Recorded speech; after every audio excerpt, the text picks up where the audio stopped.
So that's cool. That's very good for you. What have you done since? So we're going to talk about three things because that's the thing, right? Like if you have some kind of a big win, especially in the world of speaking, I know it's like you don't always want to be talking about things that have happened ages ago because then the question is like, how are you current? How are you relevant? So there are three main things that have happened since, I guess, 18 months ago. The first is like the growth of my own personal audience.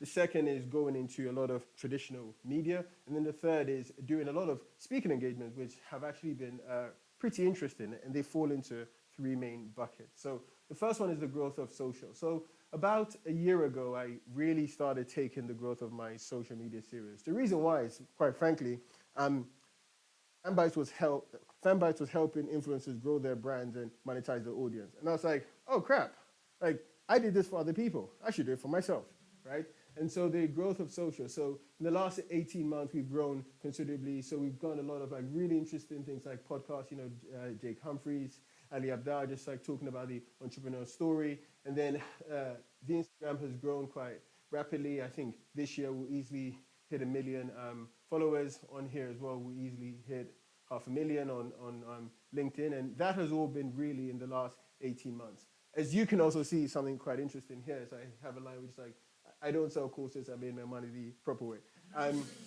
The reason why I think that's interesting is because like the corporations that I talk to, right?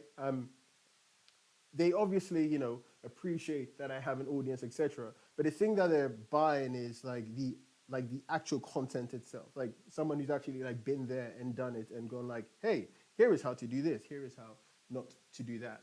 So that has been a big thing there. And I guess for pitching to brands, pitching to corporates, pitching to organizations and conferences, what I've seen, which has been super interesting, is that some of them have been really interested in the fact that I have an audience and can also like bring people over to their events and their conferences. I'll actually show you one which was like super interesting where actually a requirement of it was if you post on your social, we know you can drive people over. So then I posted on my social and like people were like, okay, I am buying tickets specifically to see you. So I think that even though people may not book just because you have an audience, that definitely helps it as well.